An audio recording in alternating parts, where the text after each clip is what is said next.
किसान भाइयों और बहनों, मैं हूँ ओपी राठौर और मैं कविता कंडवाल। आप सभी का हमारी ओर से हार्दिक अभिनंदन, स्वागत और सादर नमस्कार। श्रोताओं, आप जुड़ चुके हैं अपने मनपसंद और जानकारी बढ़ाने वाले कार्यक्रम के साथ, जिसका नाम है आधुनिक कृषि चौपाल, विज्ञान से किसान तक। श्रोताओं, ये खास पेशकश हम आपके लिए लेकर आए हैं भारत सरकार के कृषि एवं किसान कल्याण मंत्रालय के सौजन्य से और आकाशवाणी दिल्ली के प्रयास से। किसान भाइयों और बहनों, आज की आधुनिक कृषि चौपाल बहुत विशेष है, खास है हमारे लिए और आपके लिए भी। हमारे लिए इसलिए कि हमारे आज के मेहमानों में शामिल हैं एक अति विशिष्ट, प्रतिष्ठित और लोकप्रिय व्यक्तित्व, माननीय शिवराज सिंह चौहान जी। माननीय शिवराज जी हमारे देश के केंद्रीय कृषि एवं किसान कल्याण मंत्री हैं और किसानों के परम हितैषी और शुभचिंतक के रूप में आपकी एक विशेष पहचान है। किसान भाइयों और बहनों, आज की आधुनिक कृषि चौपाल आपके लिए एक विशेष अवसर है माननीय कृषि मंत्री जी से सवाल पूछने का, अपनी शंकाओं को दूर करने का। बेशक, और आजकल किसानों के मन में अनेक सवाल हैं जीएसटी को लेकर। हाल ही में भारत सरकार ने कृषि मशीनों, उपकरणों, ट्रैक्टर, कीटनाशक, उर्वरक, दूध, डेयरी उत्पाद आदि पर जीएसटी की दर 12% से घटाकर 5% कर दी है। इसलिए किसानों के मन में इसके आर्थिक प्रभाव और अपनी आमदनी को लेकर अनेक शंकाएं हैं। ऐसी सभी शंकाओं को दूर करने के लिए अब हमारे बीच आ गए हैं माननीय कृषि मंत्री जी। माननीय शिवराज जी का हम अपनी ओर से और सभी किसान भाई बहनों की ओर से हार्दिक स्वागत और अभिनंदन करते हैं। और अब अधिक समय ना लेते हुए हम किसान भाइयों और बहनों को आमंत्रित करते हैं अपने सवाल पूछने के लिए। हाँ, पूछिए अपना सवाल। जीएसटी की कमी का प्रभाव ट्रैक्टर, कृषि उपकरणों की कीमतों पर कैसा पड़ेगा? कृषि भारतीय अर्थव्यवस्था की रीढ़ है और किसान उसकी आत्मा। किसान मतलब अन्नदाता और अन्न देता है जीवन, तो किसान मतलब जीवन दाता। मेरे प्रिय किसान भाइयों, उत्पादन बढ़ाने के लिए आज कृषि का मशीनीकरण भी जरूरी है और प्रधानमंत्री जी को मैं हृदय से धन्यवाद देना चाहता हूं। जो कृषि उपकरणों पर जीएसटी लगती थी 18 से लेकर 12% तक, वो घट के हो गई अब 5%। ये जो जीएसटी कम हुई है, 20,000 से लेके 63,000 रुपया तक एक ट्रैक्टर पर किसानों को बचत होगी। अब ये ट्रांसप्लांटर है, जो ये ट्रांसप्लांटर जिससे हम धान की रुपाई करते हैं, इसकी कीमत भी 4 रोका जो है 15,400 रुपया कम हो जाएगी। ऐसे ही थ्रेसर जिसकी बहुत ज़रूरत होती है हमको, तो थ्रेसर पर भी जो 4 टन प्रति घंटे वाला, उस पर 14,000 रुपया बचेंगे। पावर बीडर पर जो खरपतवार निकालने के काम आता है, औसतन 5,495 रुपया बचेंगे। ट्रॉली जो ट्रैक्टर के पीछे हम लगाते हैं, तो वो 5 टन का है, तो उस पर भी 10,500 रुपया बचेंगे लगभग। और सीड कम फर्टिलाइजर ड्रिल जिससे बिजाई करते हैं, उस पर भी 3,220 रुपया औसतन बचेंगे। और जो 13 रो वाला सीड कम फर्टिलाइजर ड्रिल है, उस पर 4,375 रुपया बचेंगे। हार्वेस्टर कंबाइन, तो इस पर 1,87,500 रुपया लगभग बचेंगे। ऐसे ही स्टार रीपर जो कटाई की मशीन है भूसे के, 21,875 रुपये। सुपर सीडर 16,875 रुपया। हैप्पी सीडर गेहूं के लिए 10,625 रुपया। और रोटावेटर जो जुताई के काम आता है 7,812 रुपया। और बेलर स्क्वायर जो गांठें बांधता हुआ चलता है गठाने, इस पर भी 93,750 रुपया। और मल्चर 11,562 रुपया। और न्यूमेटिक प्लांटर जो प्रिसीजन खेती के काम आता है 32,812 रुपया। ये कुछ चीज़ें मैंने आपको बताई है जिनकी कीमतें कम होगी, जिसका लाभ किसान को मिलेगा। कई तरह की मशीनें हैं जो हमारे काम आती है, उन पर इस जीएसटी के कम होने का प्रभाव पड़ेगा और हमको ये चीज़ें सस्ती मिलेगी। तो कुल मिला के इसका लाभ हमारे किसान भाइयों बहनों को मिलेगा। और इसके लिए मैं किसान भाई और बहनों को बधाई देता हूं। जो जैविक खेती करने वाले किसान हैं, तो जैविक न्यूट्रेंट है उसकी कीमतें भी कम हो जाएगी, तो जैविक खेती, प्राकृतिक खेती भी आसान होगी। आप सबको बहुत बधाई। मंत्री जी, आपने जीएसटी कम होने के आर्थिक प्रभाव पर बहुत ही उपयोगी जानकारी दी है। आपको धन्यवाद देने के साथ हम आगे बढ़ते हैं एक अन्य किसान के सवाल की ओर। माननीय मंत्री जी, आपसे एक प्रश्न है। एक युवा किसान गांव में रहकर खेती करना चाहता है, उसे जीएसटी घटने के क्या फ़ायदा होगा? खेती में किसान बहुत मेहनत करता है, दिन और रात खून पसीना एक करता है, और खेती फायदे की हो इसकी किसान को ज़रूरत है। और इसके लिए प्रधानमंत्री श्री नरेंद्र मोदी जी ने 6 सूत्रीय रणनीति बनाई, हम कृषि विभाग ने भी।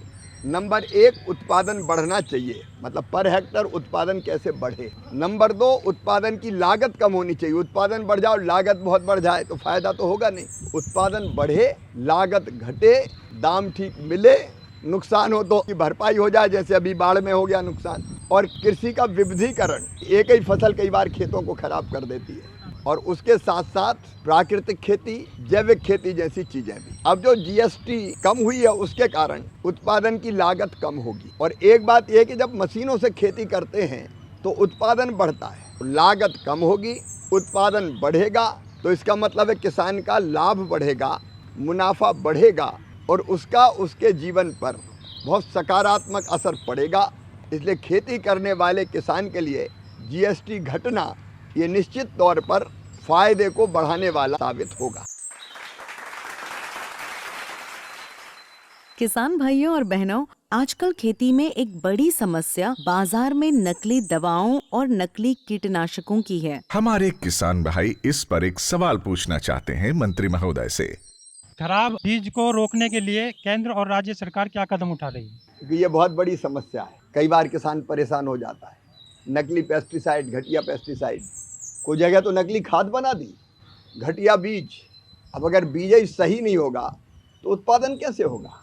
विकसित कृषि संकल्प अभियान के दौरान भी ये बात आई थी, और इसलिए मैंने हर राज्य सरकार को, क्योंकि हमारे पास कानून है कि अगर कोई इन चीज़ों को घटिया, अमानक स्तर का या नकली बेचता है, सैंपल उठाने का प्रावधान है, लैब में उनकी जांच कराएं, और जांच करा के अगर वो अमानक, घटिया या नकली निकले, 3 महीने से लेकर 7 साल तक की सजा का प्रावधान, और उसके साथ साथ दंड का भी, जुर्माने का भी प्रावधान। लेकिन इसका प्रभावी ढंग से उपयोग होना चाहिए। इसलिए मैंने सभी मुख्यमंत्रियों को चिट्ठी लिखी, कृषि मंत्रियों की बैठक बुलाई, क्योंकि यह कार्रवाई मुख्यतः राज्य सरकारें करती है। हमने कहा कार्रवाइयाँ करो, और किसान भाइयों ऐसा अगर कहीं हो तो आप शिकायत किसान कॉल सेंटर पर करो। कॉल सेंटर का नंबर मैं एक बार आपको बता रहा हूँ, इसका नंबर है 1800-180-15551 1800-180-1551। ये किसान कॉल सेंटर है। हर हफ्ते चिन्हित शिकायतों के बारे में मैं भी जानकारी लूँगा कि इस शिकायत का क्या हुआ। अब जैसे मैं एक उदाहरण बताऊं आपको, विदिशा जिले में मुझे किसान ने शिकायत की कि मैंने सोयाबीन में पेस्टिसाइड, मतलब कीटनाशक दवाई डाली नाश करने के लिए कि खरपतवार खत्म हो जाए और सोयाबीन ठीक से बच जाए। हो उल्टा गया, सोयाबीन मर गया और खरपतवार वैसी की वैसी थी। 7 वैज्ञानिक भेजे आप, और उन्हें जांच करी तो पता चला कि इस दवाई के कारण ही फसल खराब हुई है सोयाबीन की। तो जो संबंधित फैक्ट्री थी वो सील कर दी गई, लाइसेंस रद्द। लेकिन इतने से नहीं माने हम, जिनकी फसल खराब होगी उनका क्या बिचारेगा? उनको मुआवजा वही कंपनी दे रही है, चेक बना बना के बांट रही है जितनी पर एकड़ फसल होती। ऐसे राजस्थान में आपने सुना होगा, नकली खाद पे पता चला कि पत्थर पिस रहा था, वही भर दिया भाई। वहाँ भी FIR, सील करना, कार्रवाइयाँ जारी। और मैं हर एक राज्य सरकार से कह रहा हूँ, किसानों को घटिया बीज देना, घटिया पेस्टिसाइड देना, या खाद के नाम पे कुछ भर देना, अगर कोई ये करता है, और ऐसे पाप और अपराध करने वालों को छोड़ने नहीं देंगे हम किसी भी कीमत।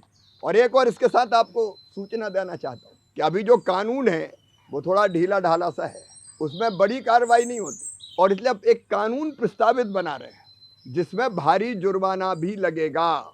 तो वो उसका प्रस्तावित स्वरूप बन रहा, ताकि कानून भी कठोर बना दें, ताकि किसान के साथ धोखा ना हो पाए। किसान भाइयों, मैं आपको आश्वस्त करता हूँ, नकली पेस्टिसाइड या अमानक बीज का काम करने वालों के खिलाफ सख्ततम कार्रवाई करेंगे। और यह किसान कॉल सेंटर आपके पास है, जहाँ भी ऐसी घटना हो तो उस कॉल सेंटर पर खबर कीजिए। हम राज्य सरकार से भी कहेंगे और हम भी टीम भेजेंगे। यद्यपि केंद्र सरकार के पास टीम छोटी है, राज्य को मुख्य रूप से करना है, लेकिन राज्य सरकार को भी हम कहेंगे और यहाँ से भी टीम भेजेंगे।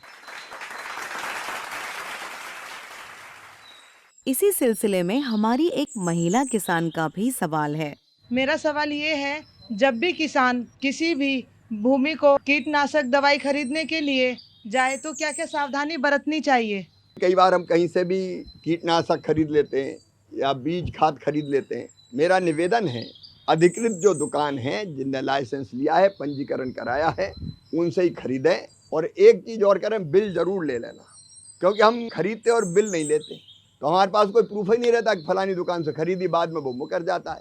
इसलिए एक तो अधिकृत पंजीकृत दुकान से खरीदें और दूसरे बिल ज़रूर ले लें, ताकि जांच के बाद वो घटिया निकले तो जिसने बेचा था उसको पकड़ सकें।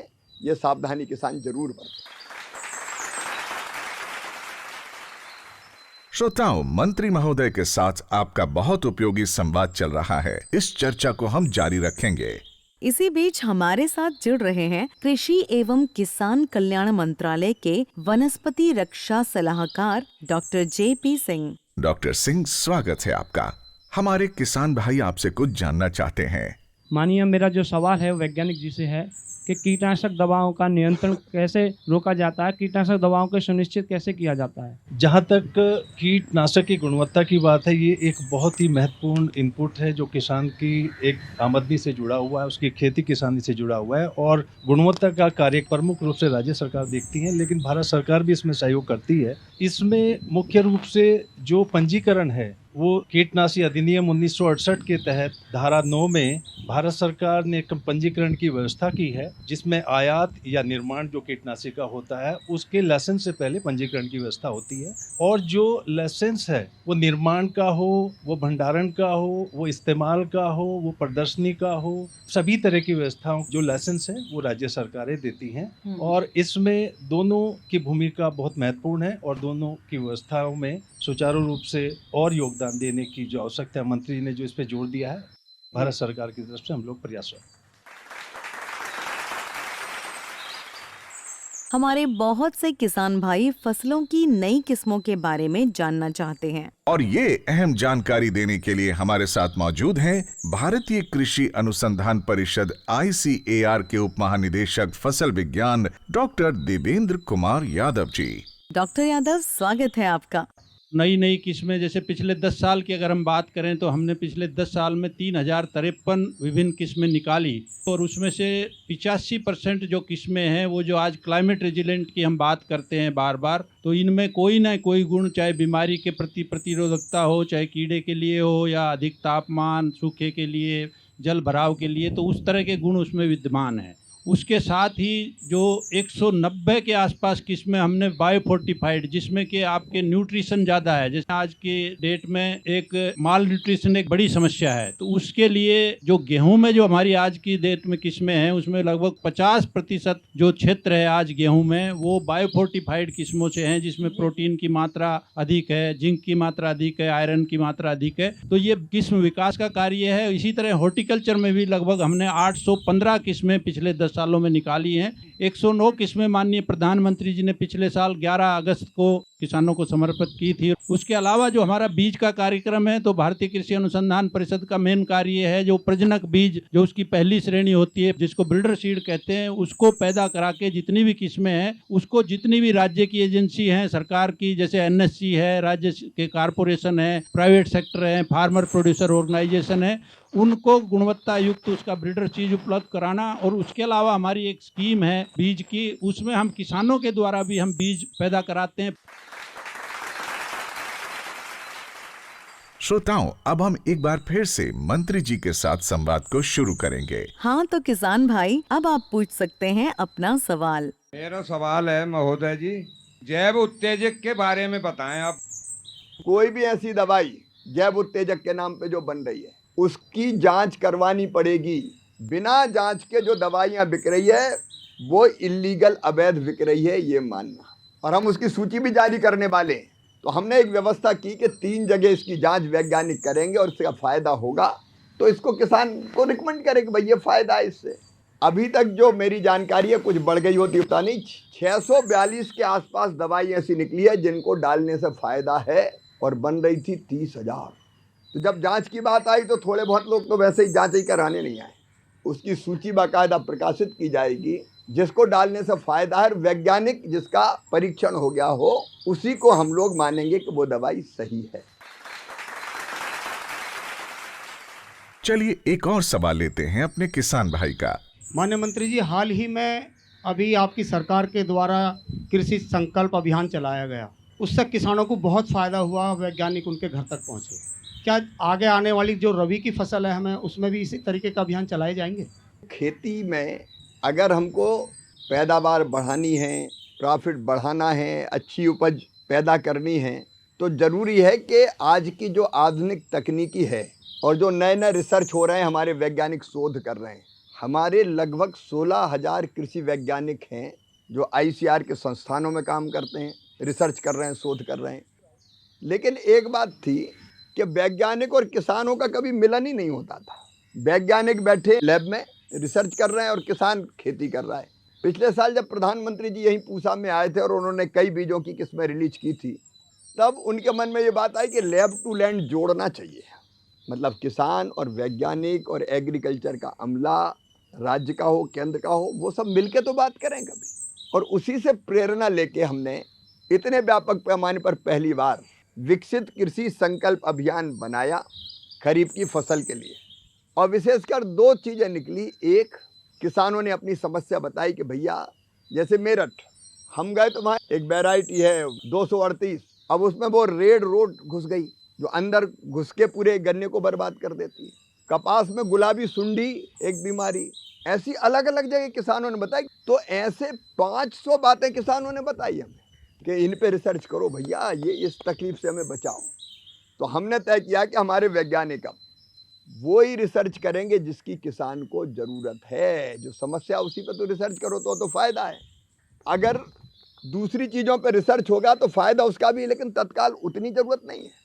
तो एक हमने तय किया कि जो समस्या आई है उस पर एक वैज्ञानिकों की टीम बनाएंगे और उनको एक टारगेट देंगे कि आप इस पे, जैसे लाल सड़न कैसे रुकेगी, गुलाबी सुंडी की बीमारी कैसे रुकेगी, जल्दी फल खराब, सब्जियां खराब हो जाती है तो हमें अच्छे रेट मिले, नहीं तो टमाटर 2 दिन में खराब हो गया तो औने पौने दाम में ही बेच के आना पड़ता है कई बार।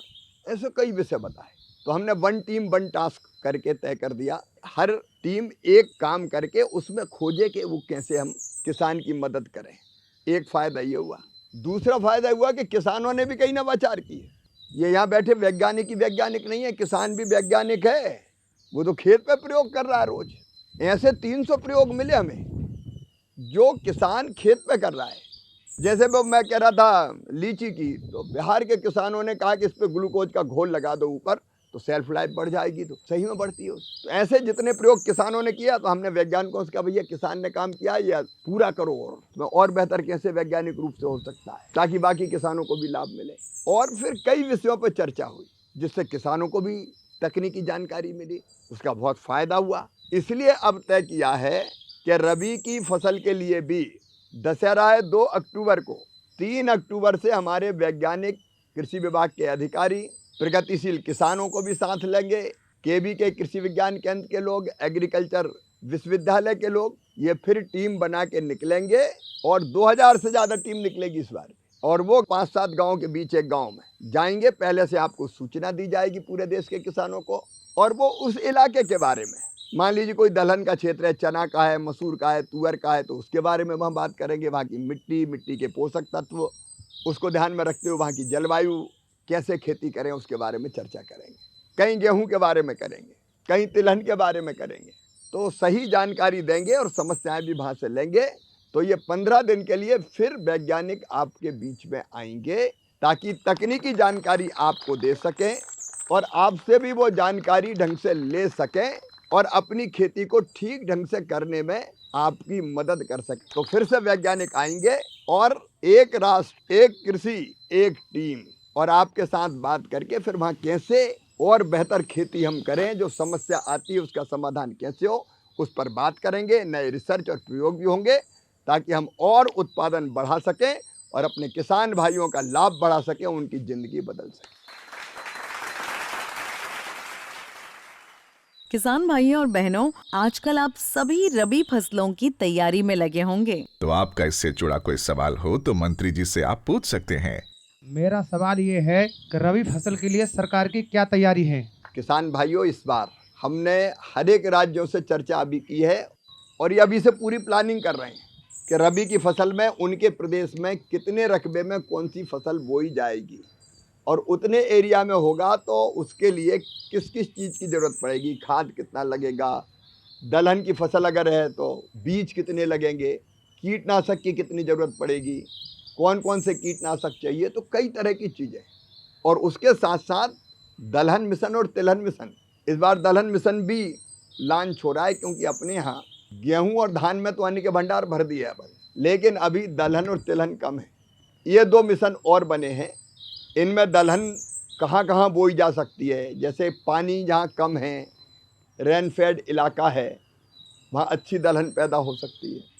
तो उन दोनों मिशन के बारे में भी विस्तार से तैयारी करेंगे कि किस किस इलाके में क्लस्टर बना के करने वाले हैं वहाँ, और सब्सिडी पे अच्छा बीज देने वाले हैं किसान, तो उसकी भी तैयारी हम लोग करेंगे।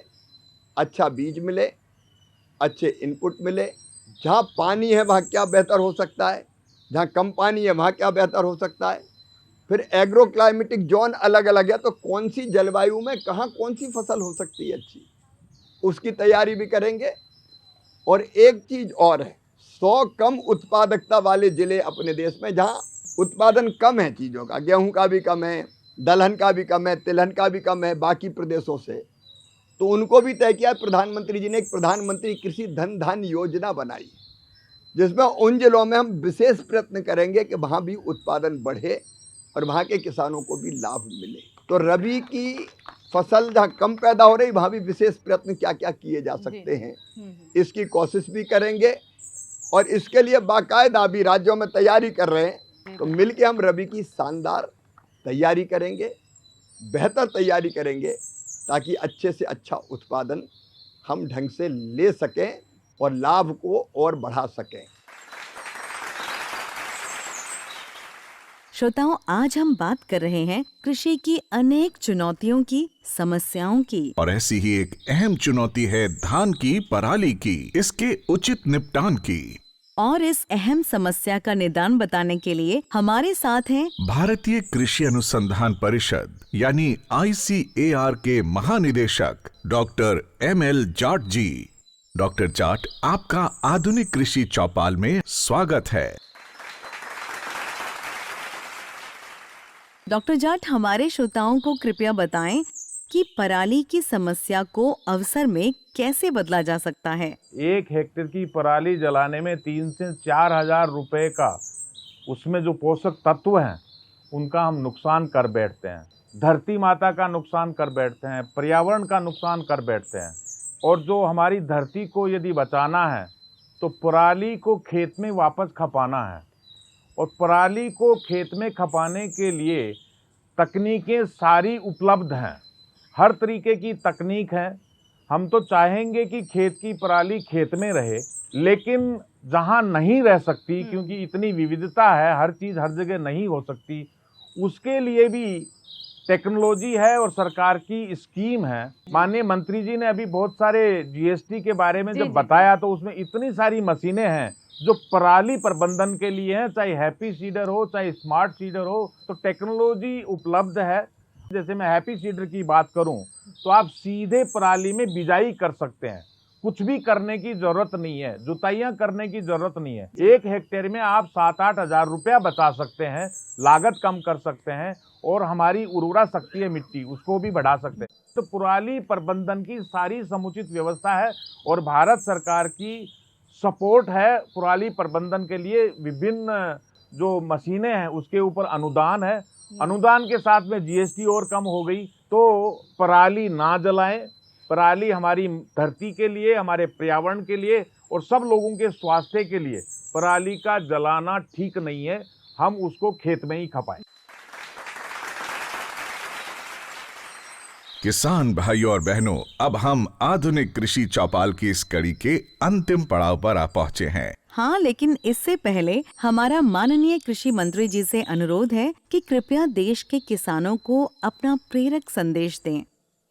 हमारे देश में खेत के आकार छोटे हैं, लैंड होल्डिंग हमारे यहाँ कम है, 86% किसान हमारे छोटे हैं, लघु हैं, सीमांत हैं। प्रधानमंत्री जी जो सोचते हैं, उनका जो विजन है कि हम खेत में एक ही तरह की खेती करें तो उतना प्रॉफिट नहीं होता, हमको इंटीग्रेटेड फार्मिंग मतलब एकीकृत खेती के बारे में विचार करना पड़ेगा और उसके लिए सरकार प्रयत्नरत है। प्रधानमंत्री जी भी उसका संदेश हमको देते हैं। एक ही फसल बोने के कारण जमीन में एक तरह से वही फसल बोने के कारण कई पोषक तत्वों की कमी हो जाती है।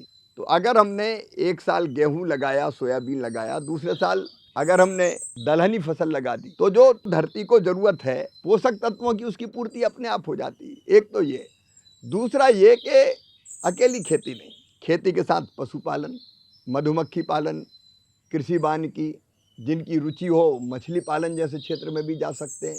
तो कई तरह की इंटीग्रेटेड फार्मिंग का मतलब है कई तरह की चीज़ें एक साथ करना, और उसका एक मॉडल हमने बनाया है। विकसित कृषि संकल्प अभियान में वो भी जगह जगह बताएंगे। देखो, आमदनी बढ़ानी तो खेती के साथ कोई ना कोई चीज़ जोड़नी पड़ेगी भाई। आगे जाके हम जैसे दलहन मिशन बना रहे हैं और कई चीज़ करने वाले, जैसे जब दाल बहुत हो रही है वह दाल मिल किसानी लगाए या FPO लगाएं और वहाँ की दाल वहीं प्रोसेस हो जाए।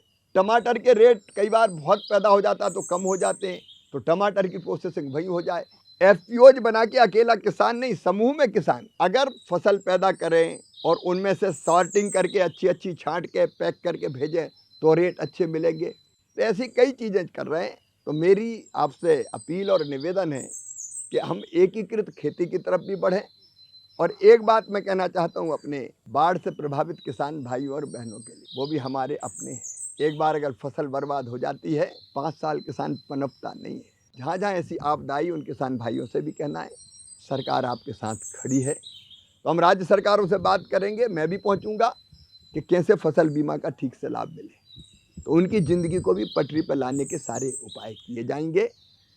मैं फिर ये कहना चाहता हूँ कि किसान के बिना मनुष्य की ज़िंदगी भी नहीं चल सकती। किसान धरती का भगवान है और उसकी सेवा में सरकार कोई कसर नहीं छोड़ेगी, ये हमारा संकल्प है।